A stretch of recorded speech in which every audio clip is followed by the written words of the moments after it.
RTI कार्यकर्त्यांनी चोरलेली जमीन परत मिळवण्यासाठी नगर तालुक्यातील मौजे चिचोंडी पाटील येथील सरोदे कुटुंबियांनी उपोषण सुरू केले। मौजे चिचोंडी पाटील येथील गट नंबर 1026 मधील 51 गुंठे जमीन सुधीर राजाराम भद्रे याने इतरांनी तत्कालीन तलाठी सर्कल यांना हाताशी धरून कुठलेही खरेदी खत न घेता बेकायदा स्वतःच्या नावावर लावून घेतली।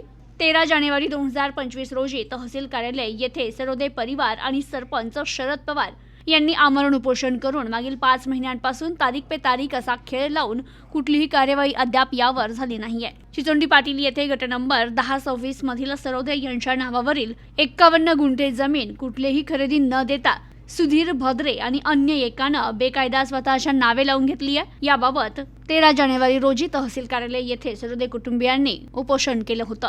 तेव्हा नायब तहसीलदारांनी लेखी पत्र देत त्वरित कार्यवाही करून गट नंबर 1026 मधील 51 गुंठे क्षेत्र सरोदे कुटुंबियांच्या नावे लावून देण्याचं आश्वासन दिलं होतं।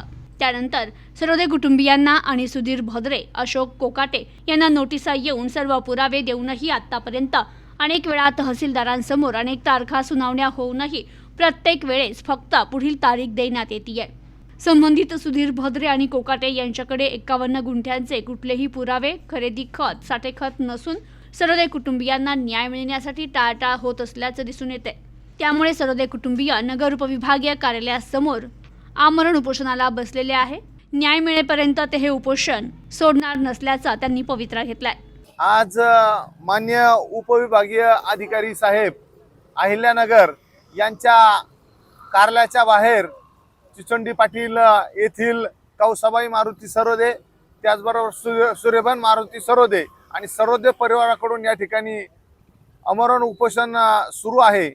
कौसाबाई मारुती सरोदे यांनी 13/1/2025 रोजी तहसील कार्यालय या ठिकाणी आमरण उपोषण केलं होतं आणि त्यावेळेस सुद्धा त्यांनी जिल्हाधिकारी कार्यालय असन, चिचोंडी पाटील ग्रामपंचायत असन, उपविभागीय अधिकारी प्रांतसाहेब यांना सुद्धा निवेदन दिले की माझी 51 गुंठे जमीन गावातील 2 व्यक्तींनी या ठिकाणी त्यांचं 51 गुंठे सातबाऱ्यावरील नाव कमी करून ह्या कौसाबाई मारुती सरोदे यांना भूमिहीन करून स्वतःच्या नावावर लावली आणि यांनी वेळोवेळी अर्ज केले।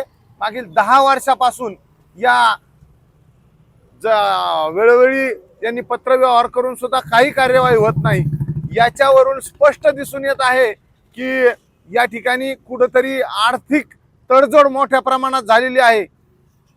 ज्यावेळेस 13/1/2025 ला उपोषण झालं, तहसीलदारांनी कौसाबाई सरोदे आणि माझ्या समक्ष या ठिकाणी त्यांना निवेदन दिलं की आम्ही त्वरित या ठिकाणी याची शहानिशा करून यांना नोटिसा काढून यांची 51 गुंठे जमीन यांना देऊ आणि या ठिकाणी त्यांना नोटिसा काढल्या तरी सुद्धा तहसीलचं प्रशासन, सर्कल असते तलाठी शब्दशः याच्यावर तारीख पे तारीख असा खेळ लावून यांच्या प्रकरणाकडे दुर्लक्ष करत आहे। प्रत्यक्ष जाऊन भेटलो असता टाळाटाळ करत आहेत। याच्यामुळं लक्षात येतंय की या ठिकाणी कुठेतरी आर्थिक मोठी देवाणघेवाण झालेली आहे। समोरचा आरटीआय कार्यकर्ता आहे, त्यांनी तहसीलचे अधिकारी असतील, अनेक अधिकारी यांना वेगवेगळ्या माध्यमातून ब्लॅकमेल करायचा प्रकार त्याचा खूप वर्षापासून मोठा तालुक्यात जिल्ह्यात धंदा आहे।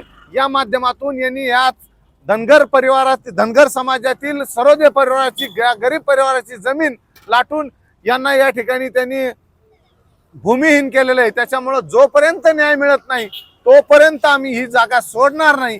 आज मान्य उपविभागीय अधिकारी प्रांतसाहेब यांच्या दालनाच्या बाहेर आम्ही या ठिकाणी आमरण उपोषण सुरू केलेलं आहे। अतिशय 10 वर्षापासून वेळोवेळी अनेक ठिकाणी यांनी अर्ज व्यवहार केला, पण याच्यावर कुठेही यांना दाद दिलेली नाही। त्याच्यामुळं या ठिकाणी 51 गुंठ्याची जोपर्यंत नोंद लागत नाही तोपर्यंत या ठिकाणी आम्ही हे उपोषण थांबवणार नाही, अशी सरोदे परिवार आणि माझ्याकडून या ठिकाणी आव्हान आहे। कौसाबाई मारुती सरोदे 51 गुंठे माझे मला मिळावा, यांनी मला न्याय द्यावा। घर माझं पाडलं त्यांनी, मला राहायला जागा नाही, भाड्याने। प्रतिनिधी अनिकेत गवळी, न्यूज टुडे 24, अहिल्यानगर।